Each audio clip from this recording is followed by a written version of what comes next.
خواب بودم نیمه شب در بسترم، خواب بودم نیمه شب در بسترم، سایه ای افتاد ناگه بر سرم. خواب بر چشمم انوس تحمیل بود، سر بلند کردم که عزرائیل بود. رنگ از رخسار گلگونم پرید، آب پیشانی به دامانم چکید. دست و پایم سست، تنخیس از عرق، خسخسی در سینه جانم بی رمق.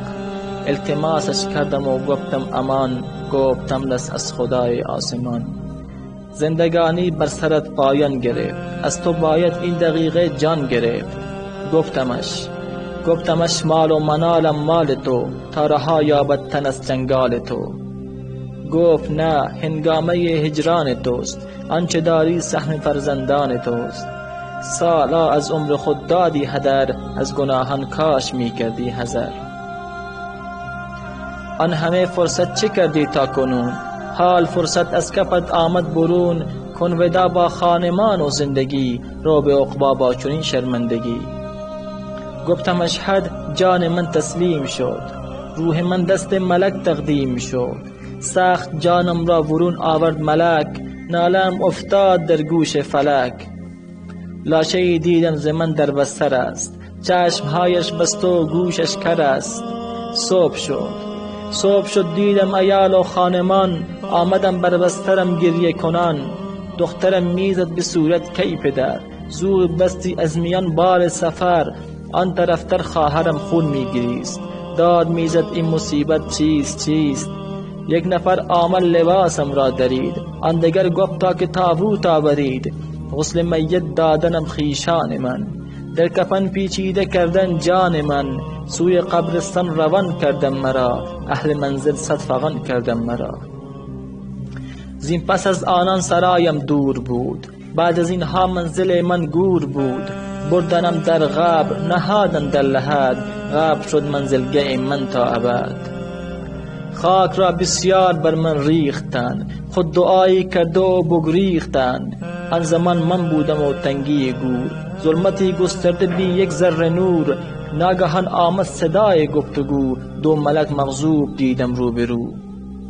گفت برخیز ای فلان ابن فلان، لحظه پرسش رسیده است این زمان.